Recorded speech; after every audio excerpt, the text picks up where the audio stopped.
আচ্ছা, প্রশ্ন হলো সৃষ্টির আদি পুরুষ কারা?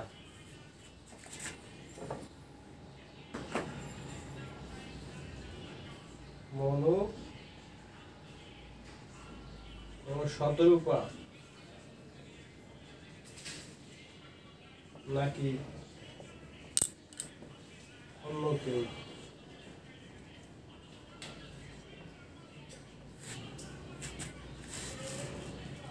দেখা যাক গীতায় কি বলে।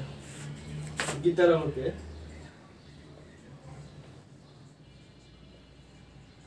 আলোকে আমরা কি দেখব?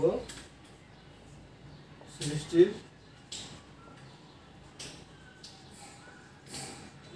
আদি পুরুষ কারা?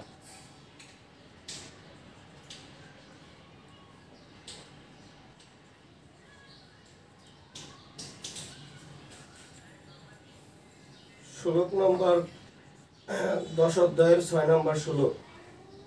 অনেকগুলো কারণ আছে, তবে যেহেতু তুমি পুরুষের কথা বলছি, ব্যক্তি কোন কোন ব্যক্তিরা এই সৃষ্টির জন্য সৃষ্টির উৎস, সেই জন্য আমরা 10 অধ্যায়ের 6 নম্বর শ্লোক, 10 অধ্যায়ের 6 নম্বর শ্লোক কি বলছে?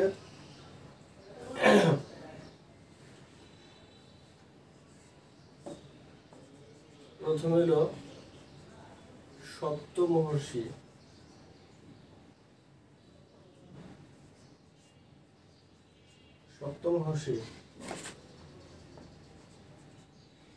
এখানে আছে হলো মরীচি,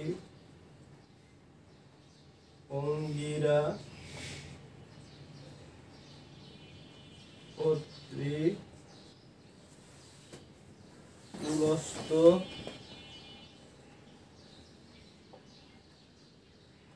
পুলহ,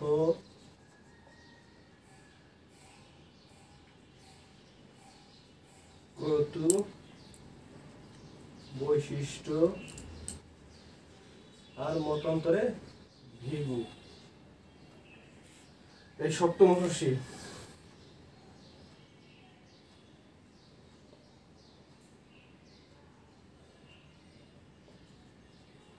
চার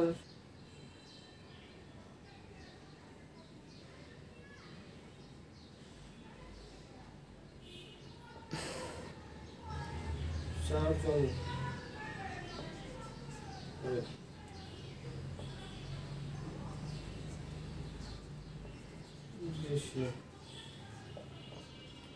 সনকাদি,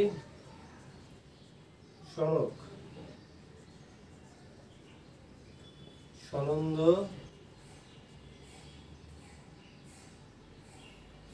সনাতন ও সনত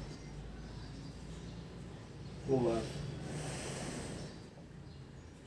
এরপর আছে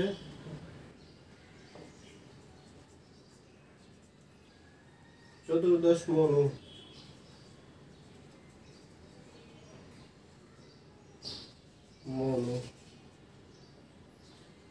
চতুর্দশ মনু এর মধ্যে হলো স্বয়ম্ভু। ইনি হলো প্রথম মনু ছিল।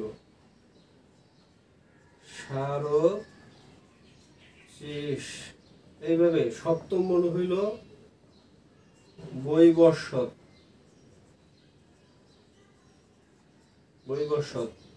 উনি সপ্তম মনু। আমরা এখন সপ্তম মনুর আমলে, বৈবস্বত মনু।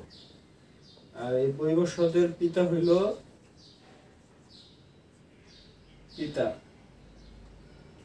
সূর্যদেব। তাইলে গীতা জ্ঞান প্রথম পায় কে? প্রথম পায় সূর্যদেব। গীতা জ্ঞান প্রথম পায় সূর্যদেব।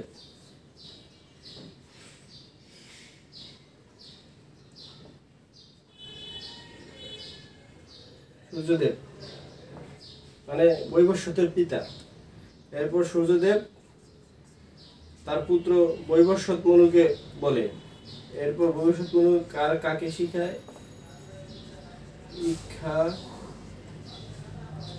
ইক্ষাকুকে ইক্ষাকুকে।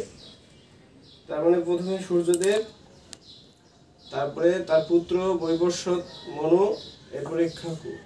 তার মানে আমরা বুঝলাম যে মনু আর শতরূপা সেই সূত্র মতে, গীতার এই সূত্র মতে মনু আর শতরূপা আমাদের আদি পুরুষ না।